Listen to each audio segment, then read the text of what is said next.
10 ஜனவரி 2026 திருக்காட்சி விழாவுக்கு பின்வரும் சனி நற்செய்தி வாசகம். யோவான் எழுதிய தூய நற்செய்தியிலிருந்து வாசகம்.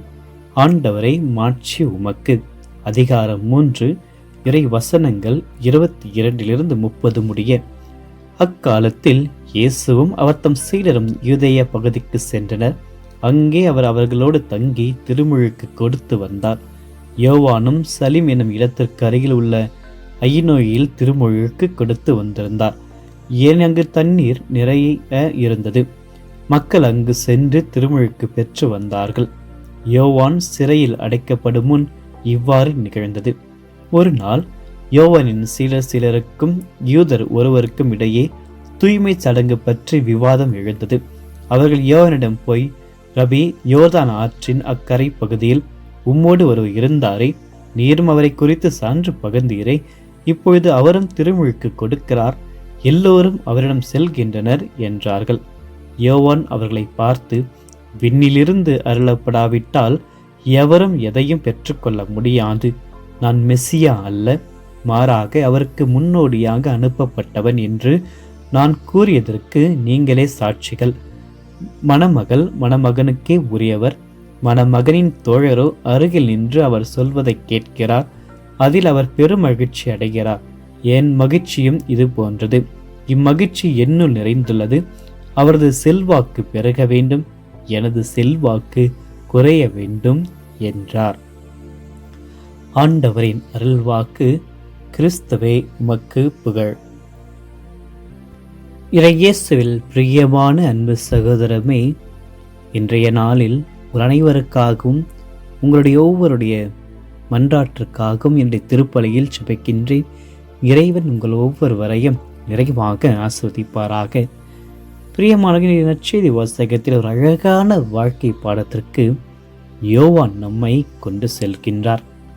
அதுதான் ஆண்டவரை பெருக வைப்பதற்கான ஒரு வாய்ப்பு. அவர் பெருக வேண்டும், நாம் சிறுக வேண்டும். திருமுழுக்கு யோவான் ஒரு மாபெரும் இறைவாக்கினர். அவருக்கு ஏராளமான சீடர்கள் இருந்தார்கள். ஆனால் இயேசுவின் வருகைக்கு பின் மக்கள் அனைவரும் இயேசுவை நோக்கி செல்வதை கண்ட யோவானின் சீடர்கள் கவலை கொள்கிறார்கள். ஒருவித பொறாமை உணர்வோடு யோவானிடம் வருகிறார்கள். அதற்கு யோவான் அளிக்கும் பதிலானது ஒரு உண்மையான சீடர் எப்படி இருக்க வேண்டும் என்பதற்கு மிகச் சிறந்த இலக்கணமாக அவர் திகழ்கின்றார். அவரிடத்தில் போட்டி அல்ல, மாறாக அர்ப்பணிப்பு இருக்கிறது என்பதை நினைவுபடுத்துகிறார். யோவானுடைய சீடர்கள் எல்லோரும் அவரிடம் செல்கிறார்களே என்று முறையிடுகின்ற பொழுது, உலக ரீதியாக பார்க்கின்ற பொழுது அது ஒரு போட்டியாக தெரியலாம். ஆனால் யோவான் ஒருபொழுதும் இயேசுவை தனது போட்டியாளராக பார்க்கவில்லை. விண்ணகத்திலிருந்து அருளப்படாவிட்டால் எதையும் எவரும் பெற்றுக்கொள்ள முடியாது என்று கூறி எல்லாவற்றையும் கடவுளுடைய அருளாக அவர் பார்க்கின்றார். மற்றவர்கள் நம்மை விட உயர்கின்ற பொழுது அல்லது புகழப்படுகின்ற பொழுது நாம் பொறாமை கொள்ளாமல் அது இறைவனின் விருப்பம் என்று ஏற்கின்ற மனப்பக்குவத்தை நாம் கொண்டிருக்க வேண்டும் என்று யோவான் நம்மை வலியுறுத்துகிறார். தன்னை மணமகனின் ஒரு தோழனாக அவர் மாற்றுகின்றார். திருமணத்தில் மணமகன்தான் மையப்புள்ளி, மணமகனின் தோழன் மணமகன் வருவதை கேட்டு மகிழ்ச்சி அடைபவனை தவிர தனக்கு முக்கியத்துவம் கிடைக்கவில்லை என்று வருத்தப்பட மாட்டார். இதைதான் யோவான் செய்கிறார். மணமகனுடைய குரலை கேட்பதுதான் என் மகிழ்ச்சி, அது இப்பொழுது நிறைவடைந்துள்ளது என்று யோவான் உணர்கிறார். ஆக என்னுடைய மகிழ்ச்சியானது என்னுடைய மணமகனை நான் முக்கியத்துவம் அளிப்பதன் மூலமாக, அவருக்கு பணிவிடை புரிவதன் மூலமாக, அவருக்கு வழியாக இருப்பதன் மூலமாக நான் நிறைவை காண்கிறேன் என்று யோவான் தன்னுடைய சீடர்களுக்கு அளிக்கின்றார். அப்பொழுதுதான் ஆண்டவர் இயேசு பெருக வேண்டும், நான் குறைய வேண்டும் என்ற வரிகள் அற்புதமான விதத்தில் வைக்கிறார்கள். ஆக இந்த ஒரு வரியானது வாழ்க்கையினுடைய வரி. பிறரை உயர்த்துவதை ஒருவர் மகிழ்ச்சியாக பார்க்கின்ற ஒரு வரிகள். இது மனித ரீதியாக பார்ப்பது மிகவும் கடினம். போட்டிகள் நிறைந்த இந்த உலகத்தில் ஒருவர் பெருக வேண்டும், நான் குறைய வேண்டும் என்று கூறுவது ஆச்சரியத்தை அளிக்கிறது. மனிதராக இருக்கின்ற திருமுழுக்கு யோவான் ஆண்டவர் இயேசுனுடைய வளர்ச்சி, ஆண்டவர் இயேசுவினுடைய பணியை அவர் தொடங்கிய பின்பு தம்மை குறைத்து கொள்வதை தான் இந்த நற்செய்தி வாசகம் நமக்கு தருகின்றதாக. நான் குறைய வேண்டும், நம்முடைய அகந்தை, சுயநலம், நான் என்ற அந்த கர்வம் அனைத்திலிருந்தும் நாம் குறைவுபட வேண்டும். நாம் எவ்வளவுக்கு எவ்வளவு குறைக்கப்படுகிறோமோ அவ்வளவு இறைவனுடைய பிரசன்னம் நம்மில் பெருகுகின்றது என்பதை நாம் உணர வேண்டுமாக.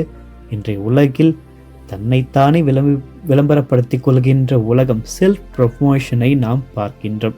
ஆனால் ஒரு கிறிஸ்துவ வாழ்வு என்பது தன்னை தியாகம் செய்வதில் இருக்கிறது, மற்றவர்களுக்காக உதவியில் வாழ்கின்றதில் இருக்கிறது, மற்றவர்களுக்கு பணிவிடை செய்வதில் இருக்கிறது, மற்றவர்களை அன்பு செய்கிறதில் இருக்கிறது, மன்னிப்பதில் இருக்கிறது. தன்னை தியாகம் செய்வது மற்றவர்கள் செய்கின்ற உதவியினாலும் பணியினாலும் நம்முடைய புகழ் பெற வேண்டும் என்பதை விரும்பதை விட ஆண்டுடைய அருளால் அது செய்யப்பட்டது. நாம் ஒருவருக்கு செய்யப்போகின்ற எந்த விதமான உதவியாக இருந்தாலும் அது இறைவனால் அருளால் நான் செய்தேன் என்ற ஒரு மனப்பான்மையை, பக்குவத்தை இன்று நாம் வைத்திருக்க வேண்டும். யோவானை போன்று தம்மையை தாழ்த்த வேண்டும்.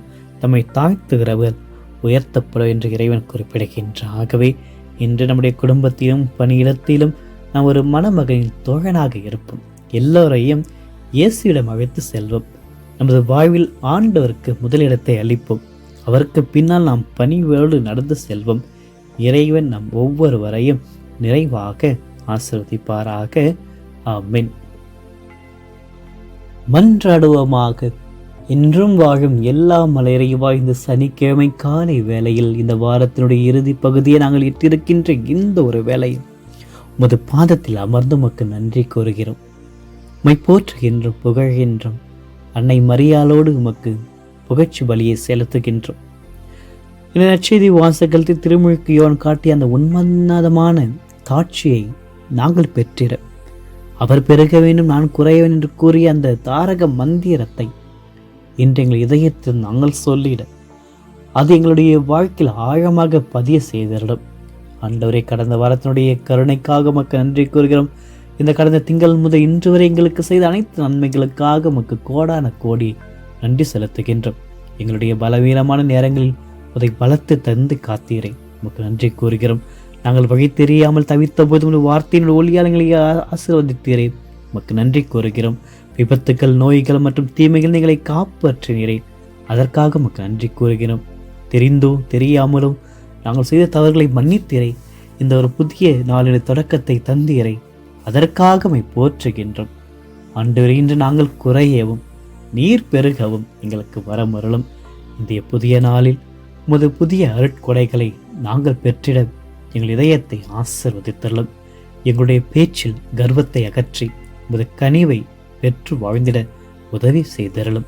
எங்களுடைய செயல்களில் சுயநலத்தை அகற்றி உமது தியாகத்தை பெருக செய்தருளும். நானே சாதித்து என்ற எண்ணம் எழும்பொழுது உமது அருளாலேயே எல்லாம் நடந்தது என்ற தாழ்மையான அறிவை எங்கள் ஒவ்வொருவருக்கு அளித்தருளும். மணமகனின் தோழனைப் போல மற்றவர்கள் புகழப்படுகின்ற பொழுது பொறாமை கொள்ளாமல் உமது மகிமை வெளிப்படுவதைக் கண்டு அகமகிழும் மேன்மையான உள்ளத்தை எங்கள் அனைவருக்கும் தாரும். ஆண்டவரே, எங்கள் அனைவருக்கும் ஒரு புதிய ஆற்றலை அளித்தருளும். நாங்கள் நுழைய இருக்கின்ற புதிய வாரத்திற்காக இப்பொழுதே எங்களை ஆசீர்வதித்து தயார்படுத்தியலும். இந்த வாரம் முழுவதும் நாங்கள் சுமந்த மனக்கவலைகள், ஏமாற்றங்கள் மற்றும் அலுப்புகளை உடைய சிலுவையில் அடியில் வைக்கின்றோம். இந்த வாரத்துடைய இறுதியில் ஒரு புதிய மன தெளிவை, ஆவிக்குரிய பலத்தை கிளக்க தாரும். என்னுடைய குடும்பங்களில் ஒரு சமாதானம் நிலைத்து நிற்கட்டும். எங்களுடைய பிள்ளைகள், பெரியவர்கள் மற்றும் உழைப்பாளர்கள் அனைவர் மீதும் உடைய பாதுகாப்பானது இருக்கட்டும். ஆண்டவரே, இன்று நாங்கள் செய்கின்ற ஒவ்வொரு சிறு வேலையிலும் உமக்கு உகந்த காணிக்கையாக அமையட்டும். இந்த வாரத்தின் பணிகளை முடித்துவிடும் சமூகத்தில் நாங்கள் இளைப்பார்கின்ற பொழுது ஒரு மெல்லிய குரல் எங்கள் ஆன்மாவில் ஒலிக்கட்டும். நீர் பெருக வேண்டும் நான் குறையவன் என்பதே இன்று எங்கள் வாழ்நாள் ஜெபமாக இருக்கட்டும். உடைய பேரன்புடைய கரங்கள் இந்த நாளை முழுமையாக அர்ப்பணிக்கின்றோம். எங்கள் தேவைகள், மன்றாட்டுகள், கவலைகள், கண்ணீர்கள், போராட்டங்கள், சவால்கள், நோய்கள் அனைத்தையும் உடைய பாதத்தில் வைக்கின்றோம். அன்னை மரியாளுடைய பரிந்துரையை நாடி ஜெபிக்கின்ற எங்களுக்கு அன்னை மரியாளை உடைய மகனிடம் எங்களுக்காக பரிந்து பேசும். எங்களோடு பயணித்தரலும். நீயும் எவ்வாறு தாட்சியில் வழியாக இறை உலகத்திற்கு ஆண்டுடைய பிரசனத்தை அளித்தீரே, அதே போன்று மாதாவே எங்களுடைய உடனிருந்து எங்களுக்கு ஜெபிக்க கற்றுத்தாரும். ஆண்டவரை முன்னிறுத்தி நாங்கள் எடுக்கப் போகின்ற அனைத்து முயற்சிகளிலும் இந்த பரிந்துரை எங்களோடு இருக்கட்டும். அன்னையே எங்களோடு பயணத்தீரலும். ஆண்டவர் இயேசுவே, எம்மை காத்து வழிநடத்தி தேவை நல்வரங்களை அளித்து ஆசீர்வதித்தருளும். இந்த மன்றாட்டுக்களை எல்லாம் எங்கள் ஆண்டவராகிய கிறிஸ்து வழியாக மன்றாடுகின்றோம். எல்லாம் வல்ல இறைவன் தந்தை, மகன், தூயாவியர்கள் ஒவ்வொருவரையும் நிறைவாக ஆசீர்வதிப்பாராக. ஆமென்.